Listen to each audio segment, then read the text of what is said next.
Sometimes the truth doesn't arrive with a confession, it walks into the room wearing a child's face. The maitre d' barely finished greeting him when Daniel Whitmore stepped into the warm, golden glow of Bellamy's Steakhouse on Madison Avenue. The kind of place where the lighting was soft, the wine lists were thick as novels, and deals worth hundreds of millions were whispered over perfectly cooked ribeyes. At 39, Daniel was used to rooms turning slightly quieter when he entered, not because people feared him, but because everyone in Manhattan's financial world knew the name Whitmore.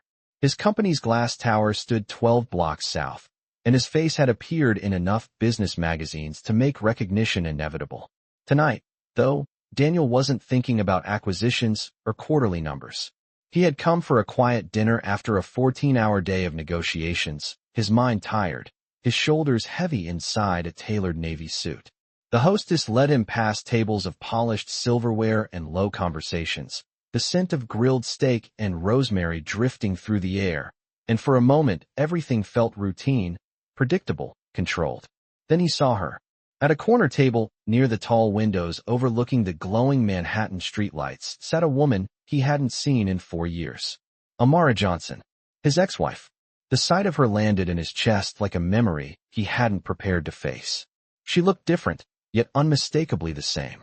Her dark curls were pinned loosely at the back of her head, her posture calm, her presence quiet in the way that always made people notice her without understanding why.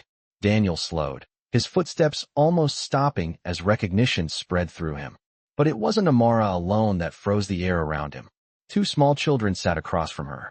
Twins. A boy and a girl, maybe 4 years old. Their little chairs pulled close to the table as Amara carefully cut a slice of chocolate cake in half. The boy swung his legs beneath the chair, impatient and curious, while the girl leaned forward with both elbows on the table, watching her mother with bright focus. Daniel might have walked past, might have convinced himself it was coincidence, if not for the moment the boy turned his head. The world seemed to narrow to a single detail. The child's eyes. Steel gray. The exact shade Daniel had seen in the mirror his entire life. The same narrow chin. The same small crease beside the mouth when he tried not to smile. Daniel felt the air leave his lungs as if the room had suddenly become smaller. His heartbeat slowed, then slammed harder against his ribs. Across the table, the girl laughed softly at something Amara said, and when she lifted her head, Daniel saw it again. His eyes, his expression, his face, softened into a child's features. Daniel stood there for several seconds longer than a normal pause allowed, the quiet clatter of dishes and low restaurant music continuing around him while his mind tried to reject the obvious conclusion forming in front of him. Then the boy looked directly at him from across the dining room and tilted his head with innocent curiosity before whispering something to his sister. The girl followed his gaze, studying Daniel for a moment with the open honesty only children possess. Her voice carried just far enough through the warm restaurant air. "Mommy," she asked softly, "why does that man look like us?" Daniel did not move when the little girl asked the question, but something inside him shifted so suddenly that the room felt unfamiliar. Conversations continued around him, glasses touched softly against tables, and a waiter passed carrying a tray of drinks, yet Daniel heard none of it clearly. His attention locked on the small table by the window where Amara Johnson sat with the 2 children. Amara had heard the question as well. Her hand paused halfway through placing a fork beside the plate of cake. For a moment she did not turn. She simply inhaled slowly, the same steady breath Daniel remembered from years ago when she was deciding whether something deserved her attention. Then she lifted her eyes. Across the room their gazes met for the first time in 4 years. No surprise flashed across her face. No anger. No panic. Her expression was calm, almost prepared, as if this moment had been waiting quietly in the future and had finally arrived. Daniel felt his throat tighten. In the past he had imagined what seeing her again might feel like, but nothing in those imagined scenes had included 2 children sitting beside her with his own eyes looking back at him. The boy continued studying him openly, curiosity written across his small face. The girl leaned closer to her brother and whispered, something that made him grin. That grin was the final confirmation Daniel needed. It was identical to the one he had seen in childhood photos of himself. A slow pressure built in his chest. Daniel took one step toward the table, then another, each movement deliberate as though the floor beneath him had become uncertain. The distance between them was no more than 20 feet, yet it felt like crossing the length of a city block. When he reached the edge of the table, Amara finally spoke, her voice quiet but steady. "Good evening, Daniel." Hearing his name from her lips again sent a ripple of memory through him. The twins turned their heads toward him at the same time. The boy looked curious. The girl looked thoughtful, studying his face with careful attention. Daniel stood there for several seconds, searching Amara's expression for clues that might explain the impossible picture in front of him. He saw strength there, calm, and something else he could not fully name. Finally his voice found its way out, lower than usual, almost cautious. "Amara." He glanced at the children, then back to her. "I did not know you were in the city." Amara set the fork gently on the tablecloth. "We moved here last year." The word "we" settled heavily in the air. Daniel felt the weight of it immediately. The boy swung his feet under the chair again and looked up at Amara. "Mom, who is he?" he asked. Amara's eyes did not leave Daniel's. She did not rush to answer. Instead, she allowed the silence to stretch for several seconds, long enough for Daniel to feel every unspoken implication hanging between them. Then Daniel asked the question that had already formed the moment he saw their faces. His voice was quiet, but there was no hesitation now. "Amara, are they mine?" The restaurant continued its gentle hum of activity around them, but the small space between Daniel, Amara, and the two children seemed to exist outside of that noise entirely. Amara looked at him for a long moment, studying his face as though measuring whether the man standing in front of her was the same man who had once walked away. The boy watched both adults with wide interest. The girl tilted her head slightly, still observing Daniel with those unmistakable gray eyes. At last Amara answered. Her voice carried no anger, no accusation, only truth delivered with quiet certainty. "Yes, Daniel." She paused briefly before continuing. "They are your children." The words settled between them with a quiet finality that Daniel could not escape. For a moment he did not speak. The sounds of the restaurant returned slowly to his awareness. The soft clink of glasses, the distant murmur of conversations, the low jazz music drifting through the dining room. But everything felt distant compared to the small table in front of him. Daniel looked at the twins again, really looked this time. The boy sat a little straighter now, watching Daniel with a mixture of curiosity and excitement the way children often studied unfamiliar adults. The girl remained calmer, her gray eyes thoughtful, observant in a way that reminded Daniel painfully of Amara. For years, he thought. For years of board meetings, international flights, and headlines about growth and acquisitions, and somehow an entire life had unfolded without him noticing. The boy lifted his spoon and pointed it toward Daniel with innocent directness. "Mom, is he the man from the picture?" he asked. Daniel's attention snapped back to Amara. "Picture?" he repeated quietly. Amara glanced briefly at her son before answering. "Noah," she said gently, "finish your dessert." The boy shrugged in the casual way children do when adults redirect them and returned his focus to the cake, though his eyes continued drifting toward Daniel every few seconds. Daniel felt the name settle in his mind. "Noah." His gaze shifted to the girl. "And her?" he asked softly. Amara answered without hesitation. "Nia." Daniel repeated the names silently in his head, as though trying to understand how they had existed for 4 years without him ever hearing them. Noah and Nia. The twins exchanged a small smile as they continued sharing the slice of chocolate cake between them. Watching them stirred a strange mixture of warmth and disbelief inside Daniel. He remembered countless evenings over the past decade when he had told interviewers that success required sacrifice, that building something lasting meant accepting certain personal costs. But no one had ever explained that the cost might look like 2 children sitting across a table in Manhattan, who carried his face, yet had lived their entire lives without him. Finally Daniel spoke again, his voice careful. "Why did you not tell me?" Amara met his gaze without flinching. "You disappeared." "Daniel." The answer came calmly, almost gently, yet it carried more weight than anger ever could. Daniel felt the truth of those words immediately. For years earlier the divorce had been swift and controlled, arranged through attorneys and carefully drafted statements that protected his company from scandal. He had convinced himself that leaving quietly was the responsible choice. At the time he had believed distance would solve everything. Amara continued before he could respond. You left the country 2 weeks after the papers were signed. Your office told everyone you were traveling for business. She lifted her glass of water and took a small sip before finishing the sentence.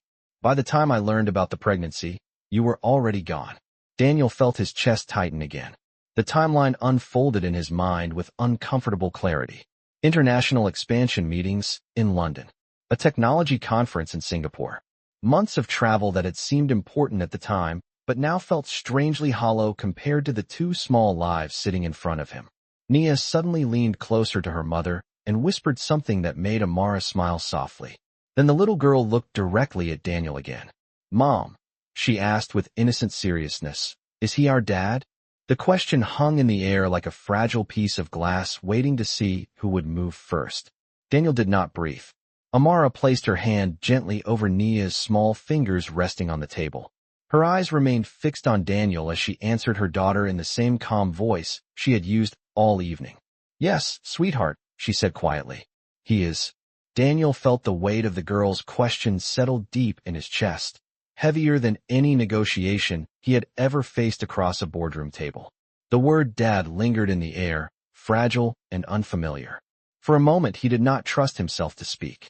He had built his life around certainty, around numbers that balanced and outcomes he could predict, but nothing in his experience had prepared him for the quiet honesty in Nia's eyes as she waited for confirmation of something that had always been true for her.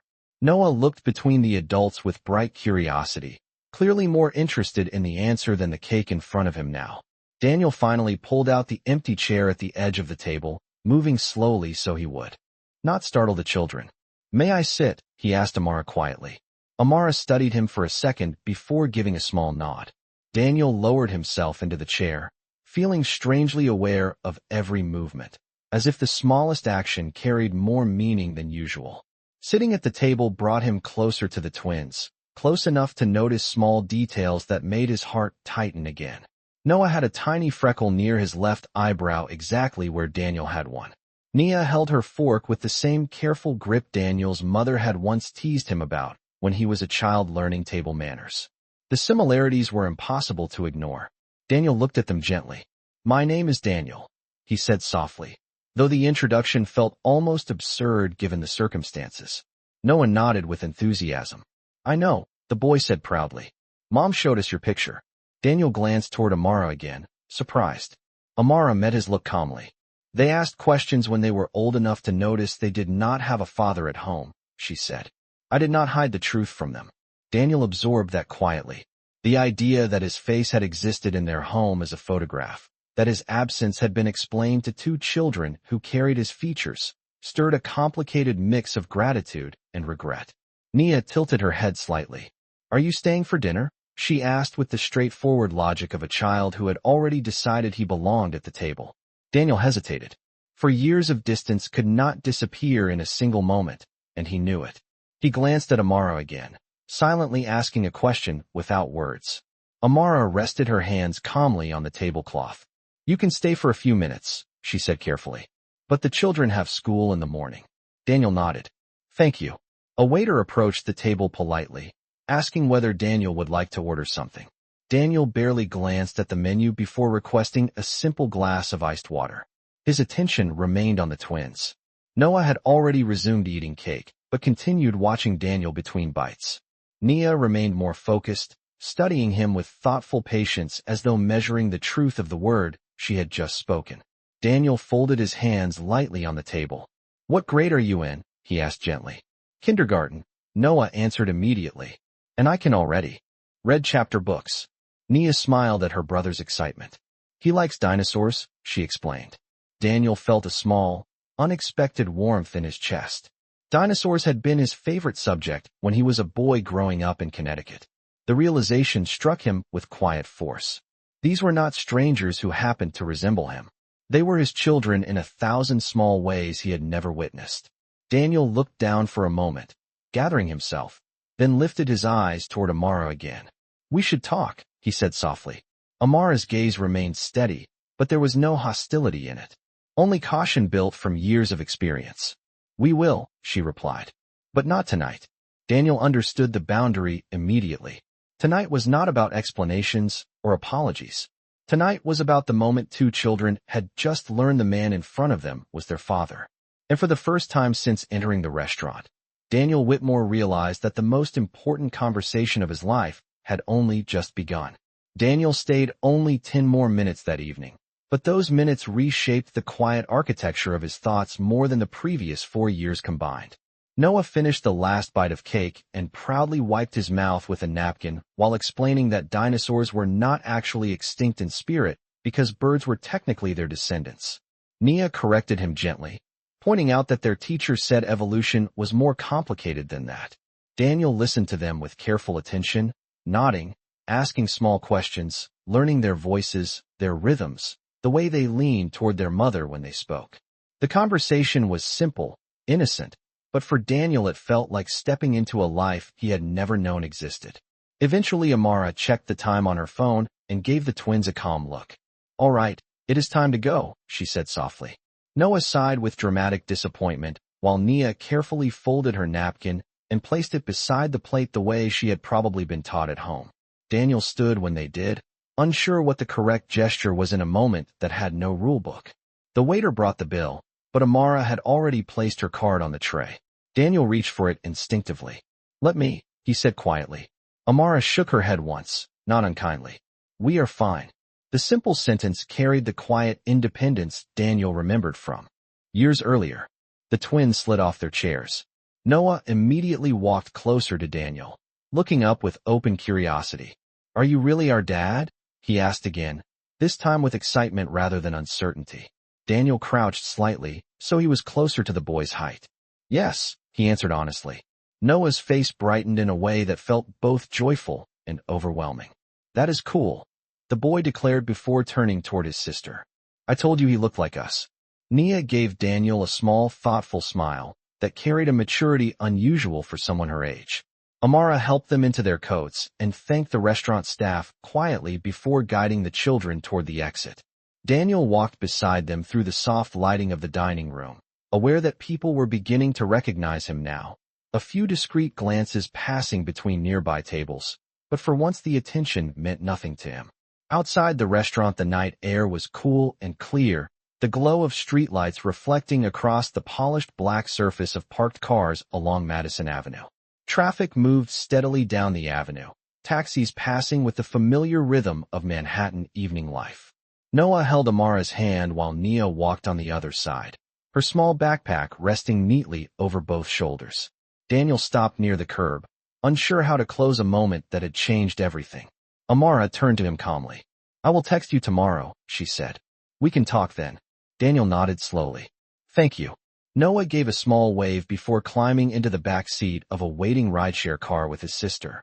Amara paused for one final moment before getting in herself. Their eyes met again, and this time Daniel saw something different there. Not distance, not anger, but caution shaped by years of responsibility. The door closed gently. The car pulled into traffic and disappeared among the glowing lines of headlights moving down the avenue. Daniel remained on the sidewalk long after the vehicle was gone, the cool air settling around him as the city continued its restless movement. For the first time in many years, the silence in his mind was not filled with business strategies or investment forecasts. Instead, it held two simple names he had just learned to say, Noah and Nia, and the realization that somewhere in this vast city his children were going home tonight, carrying his eyes, his smile, and a story that had only just begun to unfold. Daniel did not sleep much that night. His apartment on the 32nd floor overlooked the East River, the wide glass windows usually giving him a sense of calm after long days. But tonight the city lights reflected across the water without bringing him the quiet he normally relied on. Instead, his mind replayed the same images again and again. Noah swinging his legs under the table, Nia studying him with thoughtful gray eyes that looked exactly like his own reflection in the mirror each morning. Daniel stood by the window with a glass of water in his hand, the clock on the wall moving slowly past midnight. Then 1 in the morning, then 2. In the world he controlled, answers came from reports, from contracts, from clear evidence. But fatherhood was not something he could verify with spreadsheets or projections. It was something living, breathing, growing somewhere across the city while he had been building an empire without realizing what he had left behind. By 6:30 the next morning, Daniel was already in his office. The glass tower of Whitmore Capital rose above Midtown like a symbol of precision and power, and normally the environment inside it moved with perfect efficiency. Assistants organized meetings down to the minute, analysts prepared detailed forecasts, and investors waited for Daniel's decisions to shape the direction of millions of dollars. Yet that morning Daniel sat at his desk staring at the skyline, instead of the stack of reports waiting for his signature. His assistant Marcus stepped inside carefully. "Your 8 o'clock meeting with the Westbridge partners is ready in the conference room," Marcus said politely. Daniel nodded but did not move immediately. "Marcus," he said after a moment, "I need a private investigator." Marcus blinked once in surprise, not because the request was unusual for a company of Whitmore Capital's size, but because Daniel rarely handled such matters personally. "Of course," Marcus replied. "May I ask what kind of investigation you need?" Daniel rested his hands lightly on the desk. "A background confirmation. Quiet. Discreet." Marcus nodded. "I will have someone ready within the hour." Daniel thanked him and watched as the door closed again. The decision was not about distrust. Amara had never been a woman who manipulated the truth. But Daniel knew the responsibility of fatherhood required certainty, and he would not step into the twins' lives without making sure every detail was handled correctly. 2 hours later, a middle-aged investigator named Richard Caldwell sat across from Daniel in the office, listening carefully as Daniel explained only the necessary facts. Caldwell took notes calmly, his tone professional. "You want confirmation of biological relationship," he summarized. Daniel nodded. "Yes." Quietly. "No disruption to them." Caldwell understood immediately. "A DNA test would be the clearest method," he explained. "But since the children are minors, cooperation from the mother would be required." Daniel already knew that. He leaned back slightly in his chair. "Then I will ask her." Later that afternoon, Daniel's phone vibrated with a message. The sender name on the screen made his pulse pause for a second. Amara Johnson. The message was simple. "We can talk tomorrow morning at the park near Riverside Drive. The children will be at school." Daniel read the sentence twice before typing a reply. "I will be there." When he set the phone down, he realized something quietly significant had already begun to change. For the first time in years, the most important meeting on his schedule was not with investors, executives, or board members. It was with the woman who had raised his children without him, and with the truth that would decide what kind of father he would become. The next morning, the air along Riverside Drive carried the quiet freshness of early spring, the Hudson River reflecting pale sunlight, as joggers moved steadily along the walking paths and dog owners paused near the benches with paper coffee cups in their hands. Daniel arrived 10 minutes early, something he rarely did for any meeting in his professional life. But this one felt different. He stood near a row of iron benches facing the river, hands tucked lightly into the pockets of his coat, watching the slow movement of the water while the city began waking behind him. Normally, mornings for Daniel began inside conference rooms surrounded by screens and reports, but standing in the open air with nothing but time to think felt unfamiliar. Every few seconds his thoughts returned to the same image from the night before. 2 small faces looking at him with recognition they did not yet fully understand. At exactly 9 o'clock, he saw Amara approaching along the path. She walked with the same calm confidence he remembered, her dark coat moving slightly in the breeze as she crossed the grass toward him. Daniel noticed immediately that she had come alone, just as she said she would. When she reached the bench, she gave him a brief nod. "Good morning, Daniel." Daniel returned the greeting softly. "Good morning." For a moment, neither of them spoke. The river moved quietly behind them, and the distant sound of traffic blended with the soft footsteps of people passing along the path. Finally, Amara sat on the bench, and Daniel joined her, leaving a respectful space between them. "The children are at school," she said simply. Daniel nodded. "Thank you for meeting me."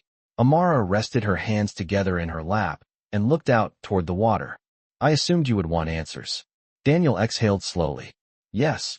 The word came out quietly, but carried years of questions inside it.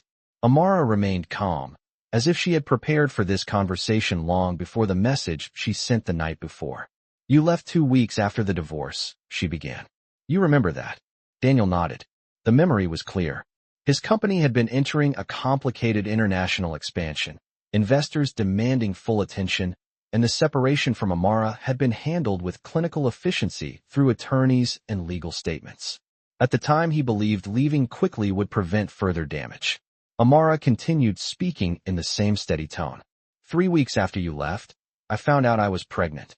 Daniel felt the words land with quiet force. Even though he had already suspected the timeline, hearing it spoken aloud made the reality sharper.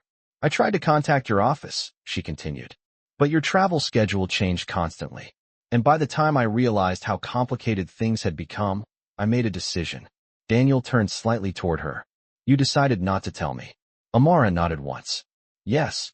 Daniel studied her face, searching for anger or accusation, but her expression held only honesty shaped by years of responsibility.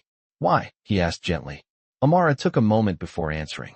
Because you had already chosen a different life, Daniel. Your company was expanding, your name was everywhere in the news, and the world you were building had no room for complications.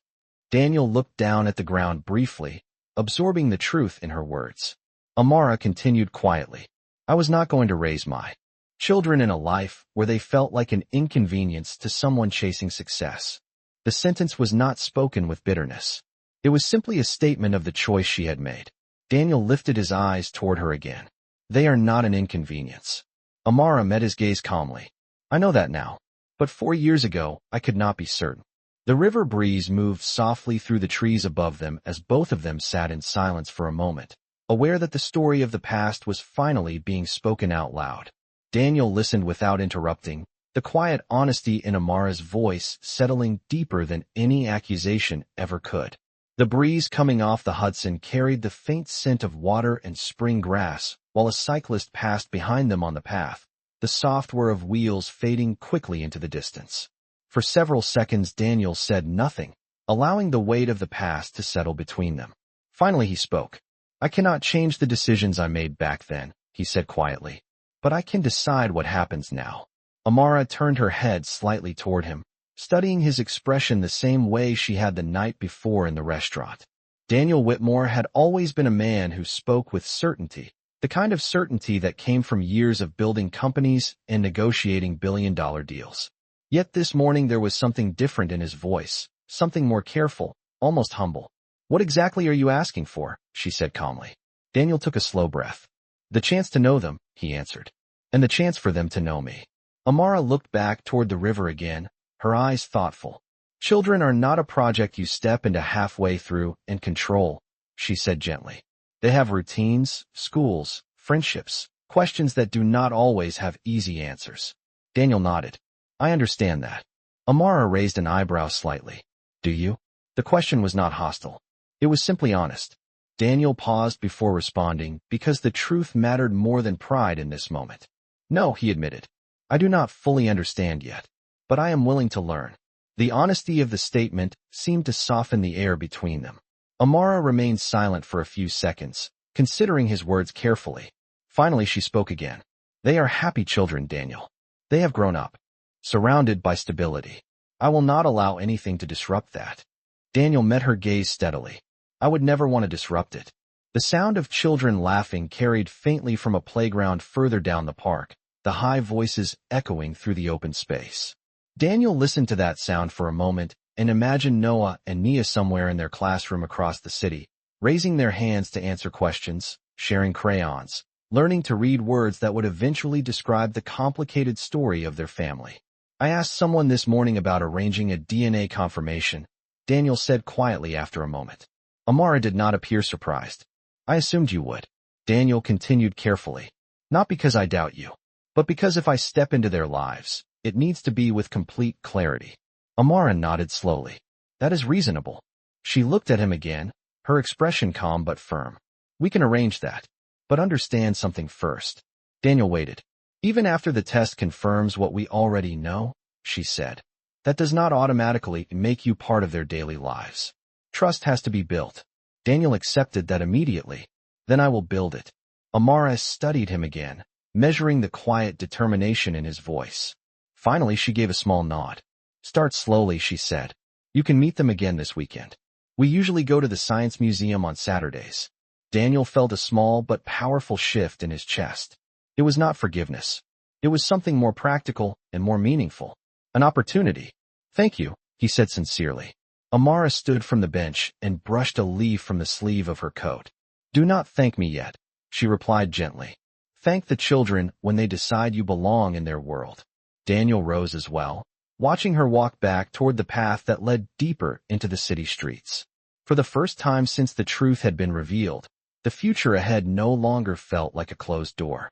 It felt like a long road that had finally come into view. Saturday morning arrived with a soft blue sky stretched across Manhattan and the gentle warmth of early sunlight reflecting off the glass buildings along Central Park West. Daniel Whitmore arrived at the Science Museum 15 minutes early, standing near the entrance where families streamed through the wide glass doors with excited children pulling at their parents' hands. Normally weekends for Daniel were quiet affairs filled with reading reports or attending private investor events. But today he felt the unfamiliar nervous energy of someone stepping into a world he did not yet fully understand. Inside the museum, the sound of children laughing echoed through the large open atrium where towering dinosaur skeletons stretched toward the ceiling. Daniel glanced around, taking in the displays, the colorful banners, the energy of curiosity that filled the building. Then he saw them. Amara stood near the entrance to the fossil exhibit while Noah and Nia bounced lightly on their toes beside her, their small backpacks already filled with museum brochures. Noah spotted Daniel first. The boy's face brightened instantly. Mom, he is here, he said with excitement that carried clearly across the room.